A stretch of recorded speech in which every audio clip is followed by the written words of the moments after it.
Whatever was deep in our hearts, that is going to be what we can answer. How do we do that? We have to live it every single day.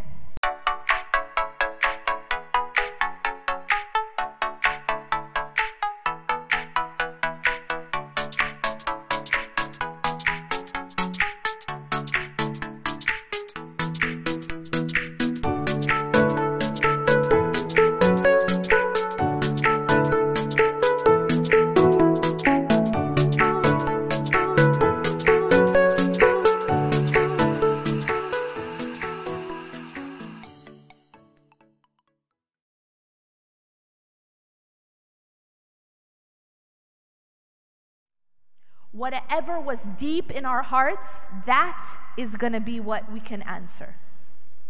How do we do that? We have to live it every single day. أقول قولي هذا واستغفر لي ولكم إنه غفور رحيم سبحانك الله بحمدك أشهد أن لا إله إلا أنت أستغفرك وأتوب إليك.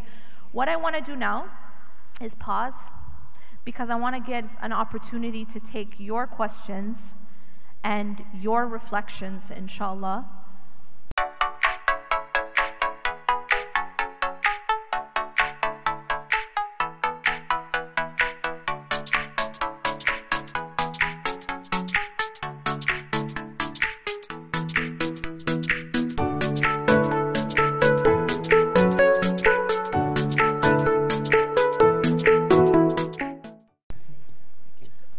Assalamualaikum warahmatullahi wabarakatuh. Saya nggak penting di sini, benar nggak penting. Apalagi setelah dengar tadi ya, hari ini banyak fitnah karena saya ada di antara para fitnah itu, masya Allah. Jadi bagi kaum laki-laki, tolong jangan ada yang keluar dari ruangan karena kita sudah minoritas di sini. Oke, so kita mempertahankan sampai acara selesai. Yasmin, thank you so much for your time. And I was actually taking notes, and I don't always take note. And ladies, gentlemen, this is your time. You may ask questions, but since I know this is the part of the Indonesian culture, so you hardly hear any applause because we have a term for that. It's called sungkan.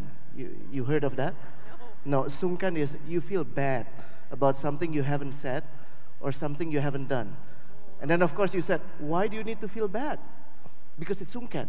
Okay, there's a translation in English.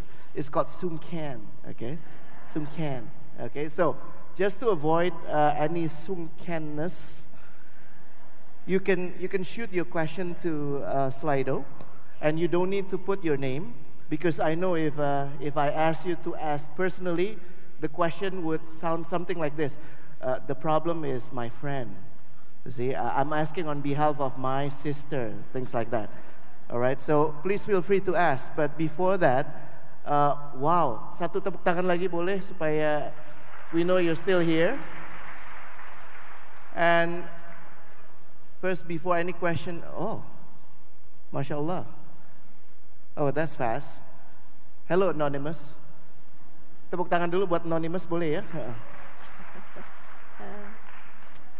I was going to ask you my question, but since there's a question, do you want to answer that? Or? Okay. Can everyone hear me? Okay. Assalamu alaikum, Ustadha. When a Muslim is not tested with any struggles or pain, does it mean Allah does not love us? I don't like this. It seems like ini hidupnya ini terlalu enak gitu ya. Boleh ketemu saya untuk bisa punya problem?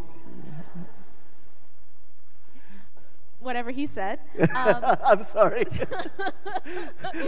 So there's so many inside jokes. No, but this is a great question actually. And the reason why this is a great question is that we often we have this myth, and that myth is that Allah only tests us with hardship. Allah does not only test us with hardship. Allah also tests us with ease. Ease is a test. Blessings are a test.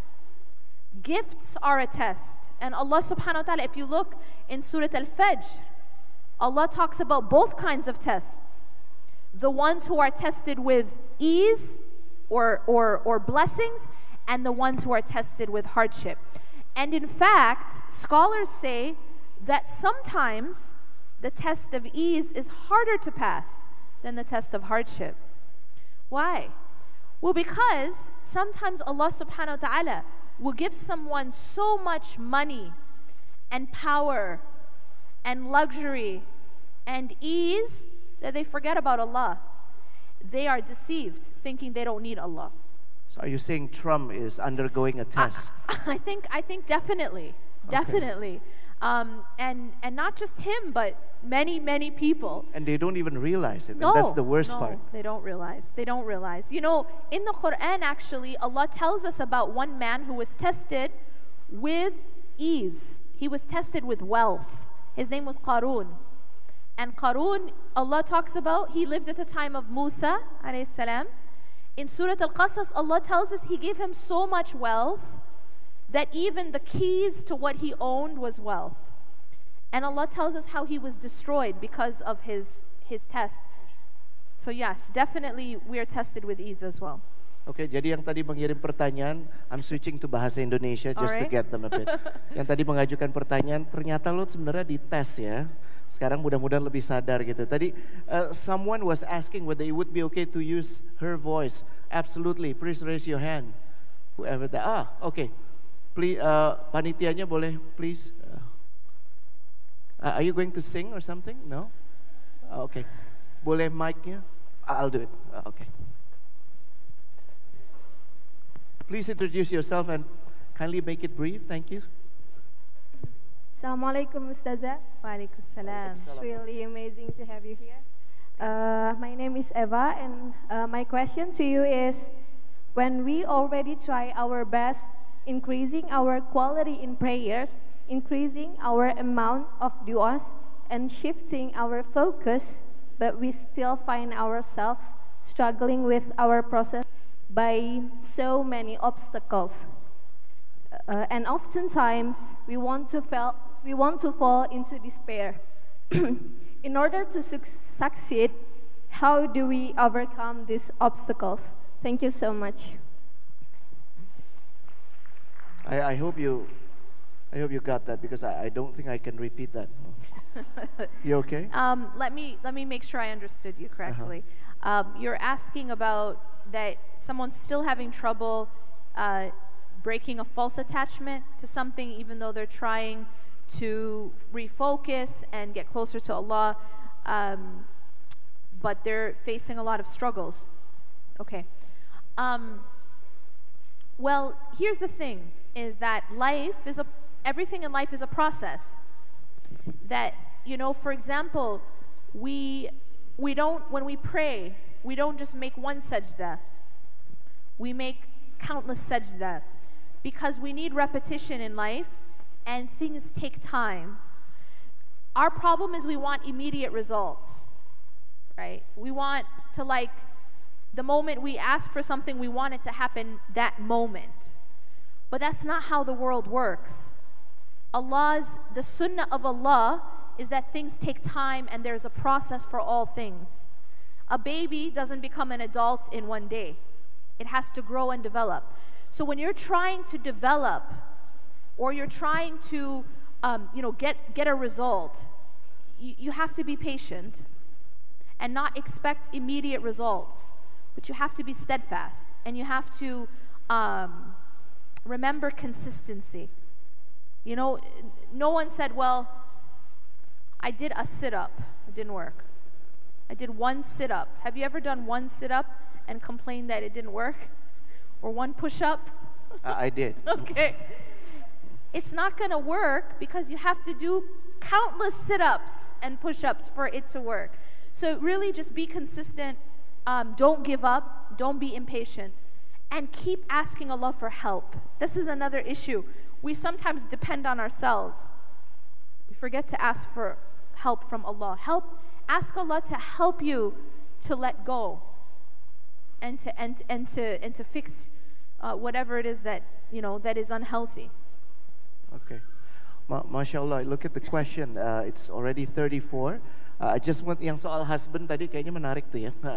Boleh di I'm sorry. I'm sorry. Before that, I mestinya actually minta izinnya sama yang ini, Yeah. gitu. Ini yang lebih berkuasa, gitu ya. Just kidding. Do you have a question? I actually want to clarify. The one who said they want to use my own voice is me. Oh. Yeah, it's okay. Oh, okay. Okay. So yang tadi itu kenapa? Yeah, I want. Oh, okay. Yes. Boleh sweet. Sorry. Just kidding. Go ahead. Assalamualaikum warahmatullahi wabarakatuh. Waalaikumsalam. First, I want to say my name is Yuna, and first thing I want to actually reflect from your lecture that I want to be like you, a lovely Muslim who motivates others.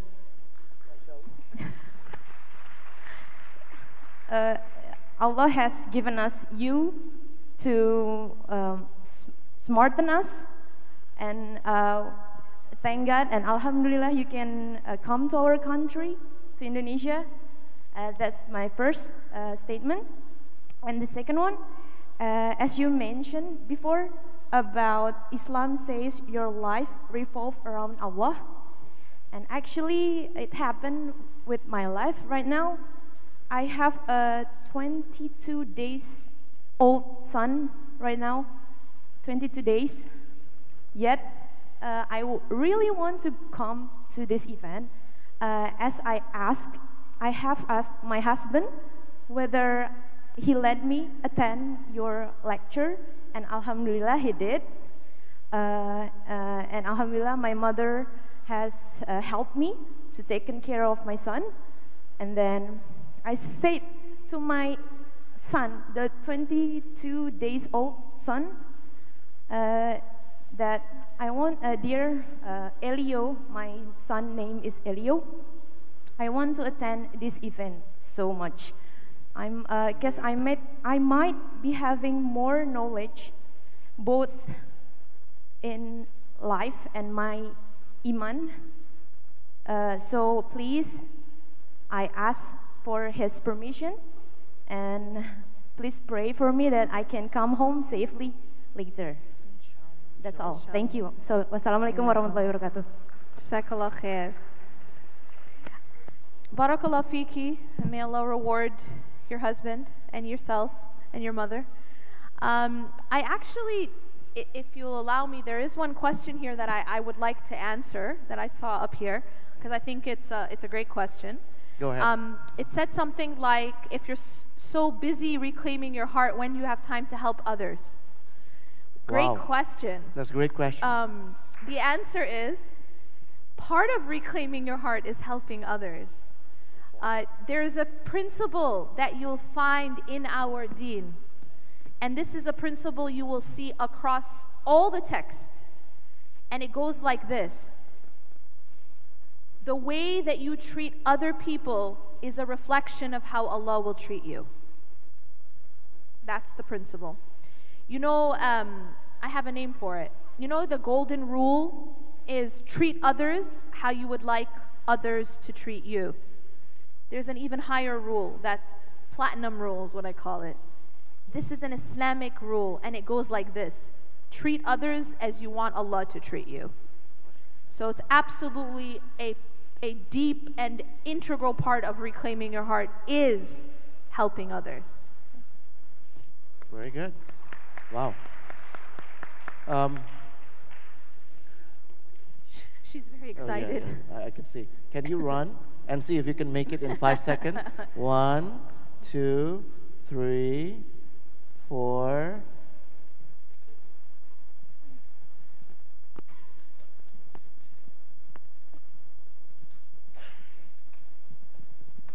MashaAllah.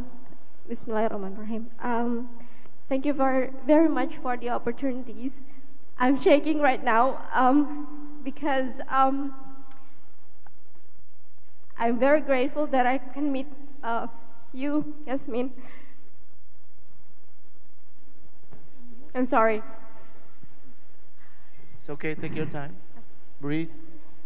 You know how to do it? Yeah, I'm not gonna faint. Yeah.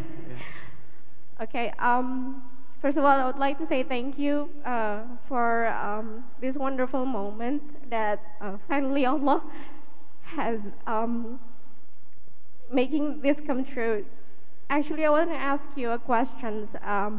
I've been lately having a lot of rough time in my life, and it actually connected with my environment at work. I was wondering that perhaps you can give me some solution to my problems. The question is, when you believe, how you make sure that is the right time to do hijrah to another environment. Because I've done a lot of praying, asking to Allah, and then salah, and then I've done istikharah, but I'm not really sure that I'm going to leave my my present environment and moving into another. How do you think that it is the right time to just hijrah, or maybe is there any other consideration for you to think about it? That's the first one. The second one is, I'm actually an amateur writer, and I've as my way to release pain, depression, stuff like that, I write poetry.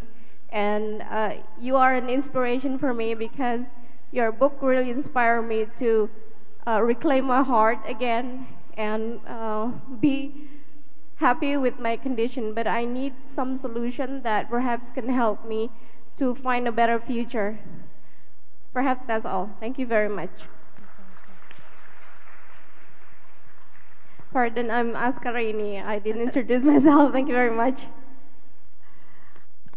Bismillah. So for your first question, it seems like you're going through a lot of struggle with your environment, specifically at work. And the question of what should you do, you know, and it's a bigger question about what do we do when we're at a crossroads, we don't know which way to go.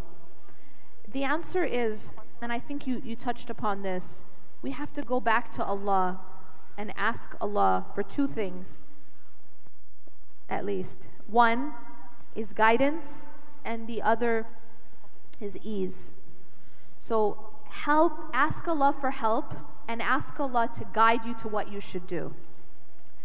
And especially praying at the time of tahajjud for an opening, for Allah subhanahu wa ta'ala to help you with your problem and to guide you. The second principle that I really want to emphasize is this: we should not allow ourselves to be mistreated. We should not allow ourselves to be abused or oppressed. And we have to really understand that Islam is a religion, it's an active religion, it's not passive. It doesn't say that if someone is abusing you, just be quiet and take it. If someone is mistreating you or oppressing you, that you should turn the other cheek. That's not Islamic. So we should always be taking action against oppression and against abuse. Nobody should be mistreating you. And so the Prophet ﷺ advised us that if you see something wrong, you should try to change it. He did not say that you should stay quiet. He said you should try to change it with your hand, and if you cannot, then with your tongue, and if you cannot, then at least hate it in your heart. And this is the weakest of faith. So we are an active religion. The Prophet ﷺ said, help your brother if he is an oppressor or he's oppressed. So the companions said, we know how to help him if he's oppressed, but how do we help him if he's the oppressor? And he said, by stopping him from oppressing. This is how we help, is by we have to stop the oppressor. So the answer is that you should never put yourself in a situation where you're being mistreated or abused, whether that's in your family or in your marriage or in your job. And ask Allah for help of getting out of that situation. And Allah subhanahu wa ta'ala answers every dua. Clear? Tadi mana yang nanya? Oh, okay. You can choose. I'll let you choose. I like the question about husband tadi. Okay. Boleh naik ke atas tadi? How do you pick? Apa? Oh, jadi pertanyaannya di layar aja, nggak boleh nanya lagi. Bukan aku. Salahin Mizan, bukan Rene, okay? There's this question about the husband. Boleh tadi yang, okay. Wow. Okay, yang like-nya paling banyak aja deh kalau gitu. Okay, how to find a good husband. Yes. I surprised nobody likes this. I'm going to like it. So. I can't answer that one. How to find a good husband. You want me to answer it? I don't think that's a good idea. Do try, please. Okay. I'm curious. My wife know what not to pick. How to find a good husband. Be a good wife.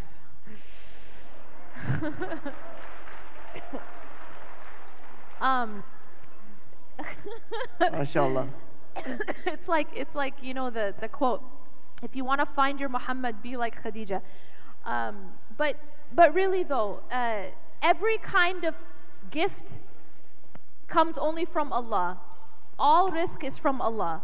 And a good husband is rizq. This is provision. So always turn back to Allah. I will say this. Let me just tell you how not to find a good husband, if that made any sense. Basically, one mistake that we make is we think that if we do certain things, we'll be able to get married to a good guy. For example, some people will tell you, if you want to catch a guy, you got to show off your hair, right?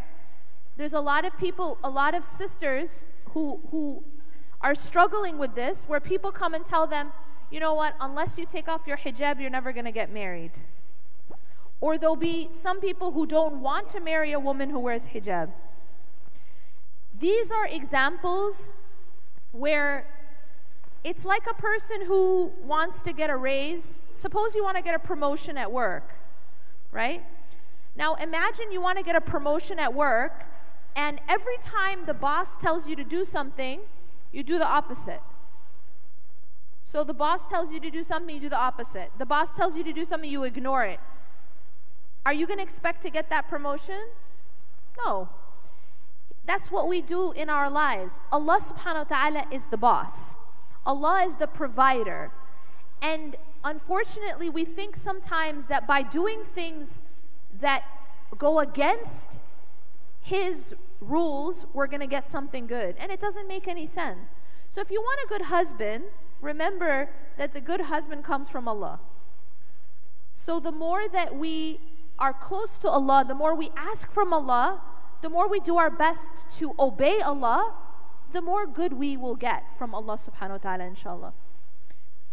So, can I actually grab another question really quick that I saw up there? There was one about how do we deal with the ups and downs of Iman, which is very natural. There's actually a chapter in Reclaim Your Heart about this exact question. It's called This is Awakening. But to summarize, Iman rises and falls, and that's just part of being human.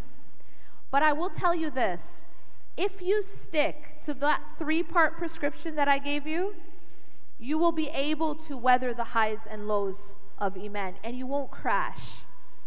The problem is when a person stops breathing. That's when they crash. You know, it's like someone who says, you know what, I'm so down right now that sometimes people say, I just don't feel like praying. You know what, I just don't have the motivation to pray. Sometimes people hit a low and they can't get themselves to be motivated to pray. But that's like a person who's feeling a little bit sick, so they stop breathing. You know? They're feeling sick, so they say, I'm going to stop breathing. It's only going to make you worse. So even when we're not feeling like it, we have to force ourselves to keep breathing. And that's what our salah is. And it'll pull you, you'll pull out of it, and you won't crash, inshallah. There's a very interesting question with regards to depression. Okay. if you are still able to basically to think through about it.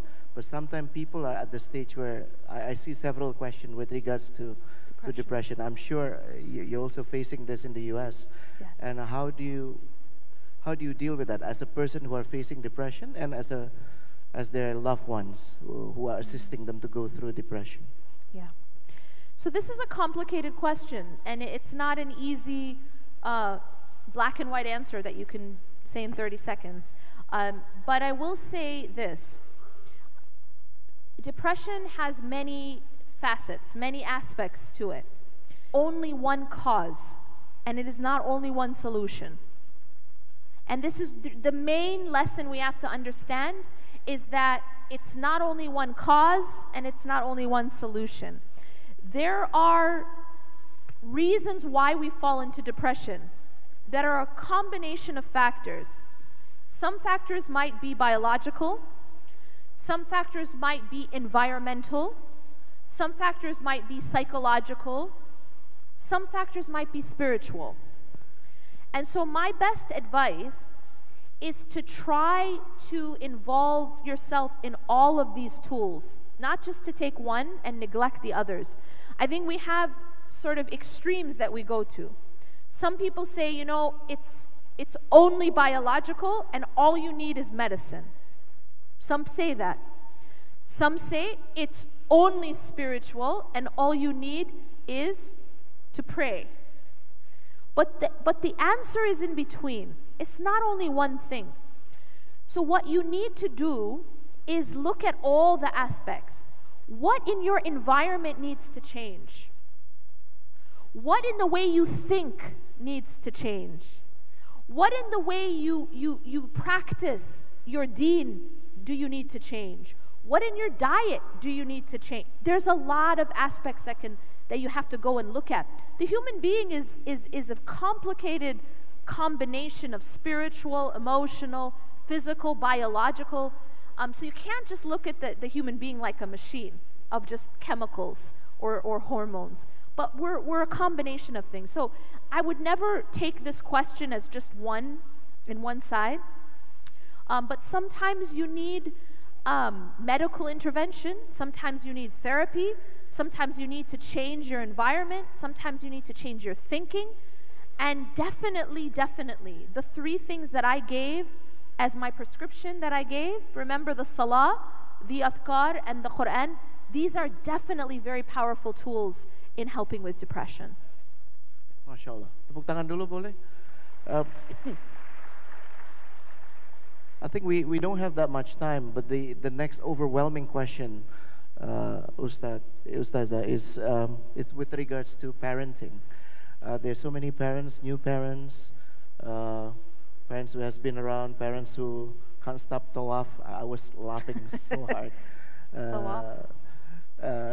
to their kids. I mean, what sort of additional advice that you could do in terms of how to raise your children, your offspring, to be slaves of Allah?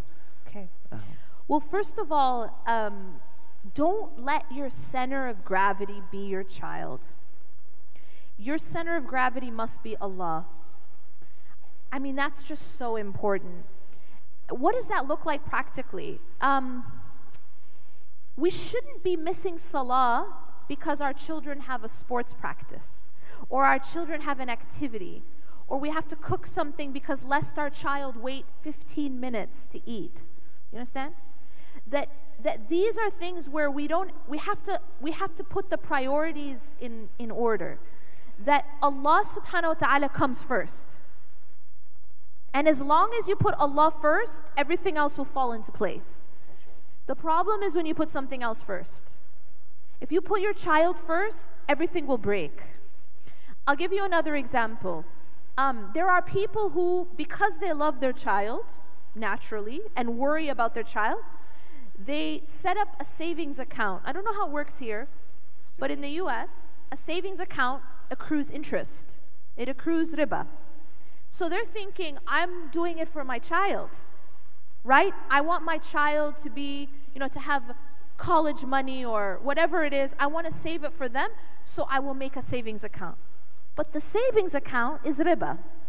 You understand? So the problem now is my love for my child, my love, has made me disregard a very, very severe prohibition by Allah and His Messenger. It's so severe that Allah says that those who do not give up riba, إِذَنُوا بِحَرْبٍ مِّنَ اللَّهِ وَرَسُولِهِ, let them prepare for a war waged against them by Allah and His Messenger. I don't know about you, but that's scary. But for someone to put that aside so easily just because they want to have a fancy car or a mansion house, or they think that that's going to secure their children, that's a sign that we're doing tawaf around the wrong things. MashaAllah. All right. Tepuk tangan dulu boleh? Do we still have time? We have 4 more minutes, so I let you have your amazing closing. And these questions, it's good, at least you can ventilate, right? Keep on writing it, and probably it will get responded, and put that in your prayer, inshallah. But please, there are 59 questions throughout our chat, our brief chat today, Ustazah, and you can see there's overwhelmingly, mashallah. These are powerful questions. Powerful questions. But that's why you have to reclaim your heart. I think we need to reclaim the light first. But honestly, you know, I didn't get a chance, but I want to really tell you that it was a pleasure to be able to sit with you and to share with you. If I had more time, I would read some excerpts from the book. But inshallah, I talk about these issues in depth. You know, there's questions here about how to get your heart back. You've given it to someone. How do we make our lives revolve around Allah subhanahu wa ta'ala? These are questions that I talk about in depth in the book. But I will say this, and there's a chapter about this in the book. One of the easiest ways to get your heart back is what I call fall in love with something better. So you know how they tell you don't get over someone until you find someone better, right? This is the thing about falling in love with the dunya, falling in love with the creation, is that when you fall in love with something better, it's easy to detach. So it's really about falling in love with the hereafter, falling in love with Allah subhanahu wa ta'ala, because this is something that's so much better, and it makes it easier. I know there was a individual who said, my heart is lost because a girl has stolen it from me. And my heart, you know, my heart goes out to you. May Allah make it easy on you. This is not an easy situation. But I will tell you this, that when you find Allah and fall in love with Allah, you'll find that to be much better than the girl, inshallah. Jazakumullahu khairan. Subhanallah. Give a big applause. Okay. Oh,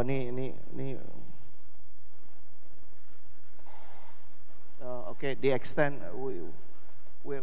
our time is extended. Alhamdulillah. So more questions. Oh goodness. More questions. Okay. Ini artinya mengganggu flow nih, ngerusak. Okay. Boleh tuh. Okay. Just one of you. Make it fast. Yes. Lari ke depan. Kawan-kawan, before you ask the question, reclaim your heart and love and happiness itu, there are a lot of, the book contains the answers that Yasmin just mentioned. So don't just buy it, be sure to read it as well, okay? Go ahead. Oh, you don't have the mic, okay.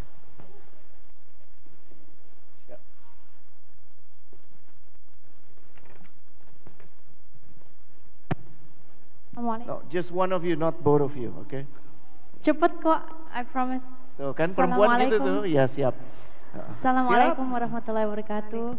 Thank you so much for being here. I've actually been to one of your sessions in London when I went to university there, and it's so great to hear you again, and we both loved your book as well. But I just had a question for you. How do you stay faithful in God in face of adversity? And I've seen this a lot, whether it be in my friends or people that I don't know, that they lose their faith in God and they end up not believing in God.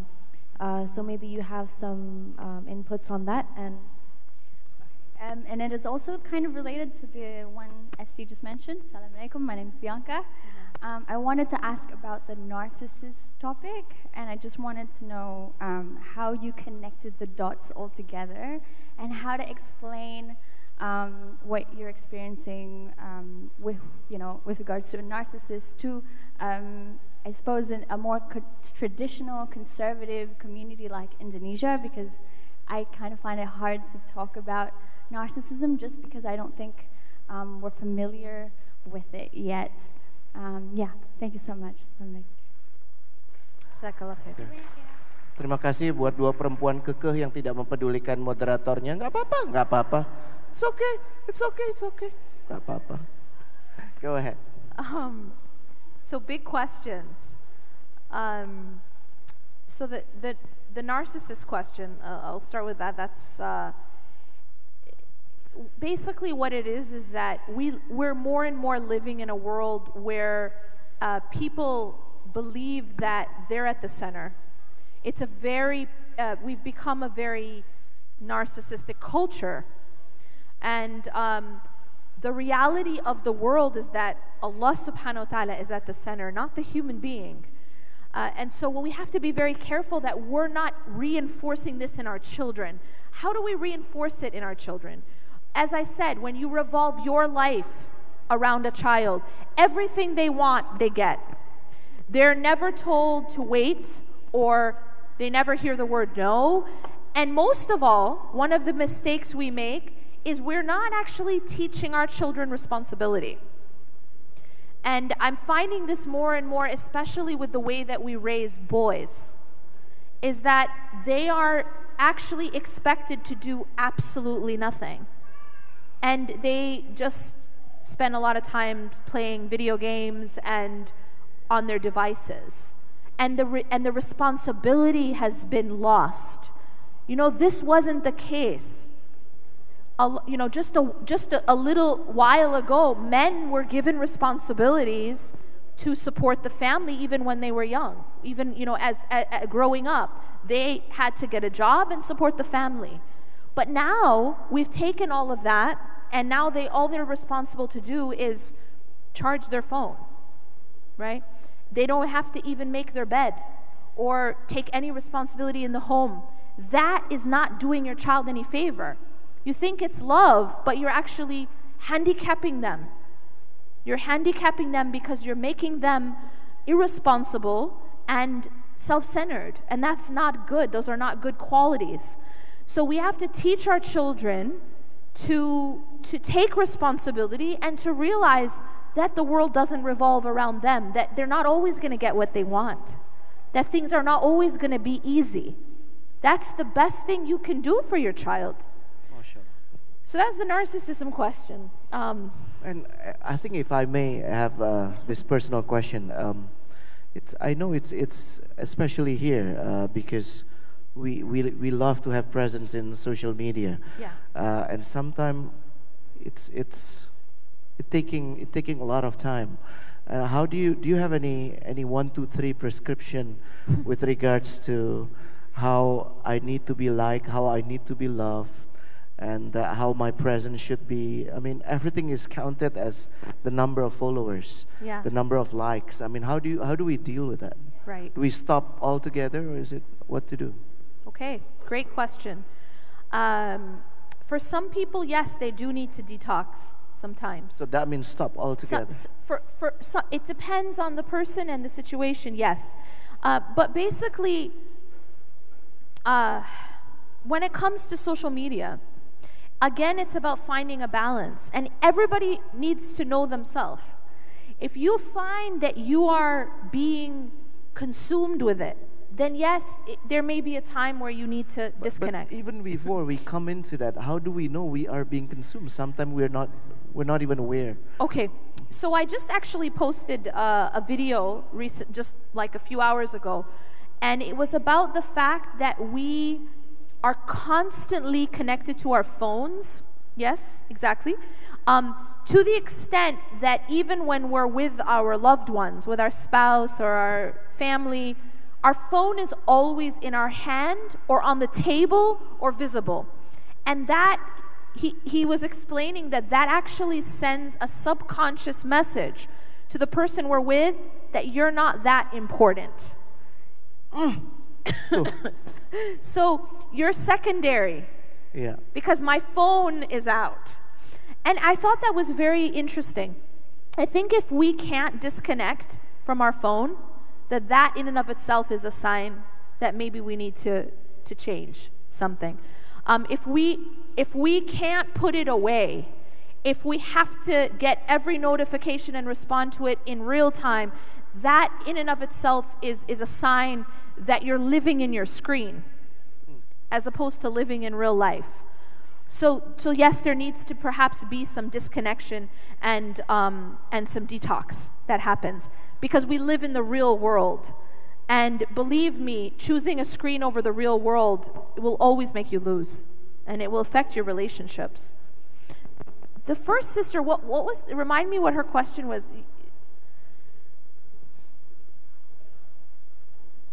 Are you good? Oh, about hardships. Hardship. Yes. So your question is something that I teach an entire course on. It's called Silver Lining. There, I believe, should be CDs available of the course. I did teach it in Malaysia. However, to give you like a 30-second overview, the best piece of advice I can give of all the things that we can do to survive our hardships without it hurting our faith is a principle called husn al-dhann billah. And this means having always a good opinion of God, having always a positive opinion of Allah. What that means is that no matter what is happening in your life, always having firm belief that Allah is doing it for your own good.